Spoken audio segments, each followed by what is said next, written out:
তোমার ছেলের বাবা হয়ে এতটুকু লজ্জা হয় না? আমি জীবনের প্রথম ওর বাবা। আপনার ছেলে একটা জানোয়ার। আমার ভিতরে একটা কনফিডেন্স সবসময় কাজ করে যে আমি আমার আমি মেধা চাইতে আমি সবসময় মনে করি যে আমি যদি অনুশীলনে থাকি তাহলে মানুষ বুঝতে পারবে। মন থেকে কোনো কিছু করলে মন বুঝতে পারে। তাই মন থেকে আমি আমার বেস্টটা করব। তখন আমেরিকাতে ছিলাম এবং ক্যারেক্টারটা আমার ভালো লেগেছিল এবং আমি আমার প্রত্যেকটা সিকোয়েন্স গুলা আমি অনেক আগেই আমি প্রিপারেশন ছিল যে আমি কি করব? কিভাবে করব? তো ওইভাবে করে আমি বরাবরটা করেছি এবং সবার আগে আমাকে সাকিব এটার ডাবিং করেছিল কলকাতায়। তখন ছবি সম্পূর্ণ শেষ হয় না। সাকিব তখনই আমাকে ফোন করে বলছিল যে, "মিশা ভাই কি করছেন এটা আপনি দেখেন।" শিয়া বাটার ও ভিটামিন ই সমৃদ্ধ লিলি বিউটি সোপ, তারুণ্যময় উজ্জ্বল ত্বকের জন্য। তো তখন বাট আমি জানি আমি সাকিবকেও বলিনি। বাট আমি কি তখন আমি আর এই ছবিতে আমার এক্সপ্রেশন ছিল। বা একটু ডিফারেন্ট প্যাটার্ন এর অ্যাক্টিং। এখন সবাই বলে এখন তো আবার অ্যাক্টিং না সবই মেথড মানে অ্যাক্টিং বলে এখন দর্শক যথেষ্ট সচেতন এটা ওইটা অনেক কিছুই বলে। তো যাই হোক আমি শুধু এইটুকু একজন শিল্পী হিসেবে আমি চিন্তা করেছি যে বাবা বলে কি করা উচিত? বাবার এরকম আবার ব্যবসায়ী এরকম একটা স্ট্রং ব্যবসায়ী যার একেবারে যেটা দেখানো হয়েছে যে একেবারে পলিটিক্যালি তার অসম্ভব ক্ষমতা।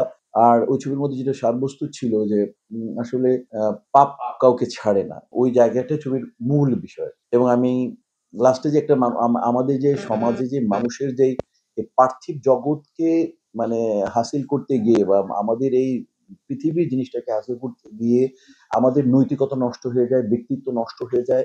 এতে যে মানে সমাজ, জাতি কি ক্ষতিগ্রস্ত হয় এটাই কি দেখানো হয়েছে।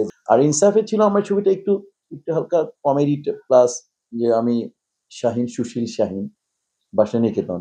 তারপর পরে আবার মানুষ এড করছে সৎসঙ্গে সচেতন অসৎ সঙ্গে নিকেতন।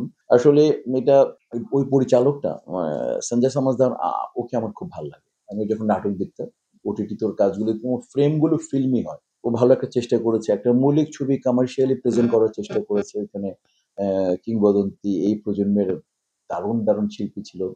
মোশাররফ ছিল। ওইখানে সঞ্চয় একটা ক্যামিও ওইখানে চঞ্চল ক্যামিও করেছে। তারপরে ফারিন করেছে। নায়িকা বেশ ভালো করেছে।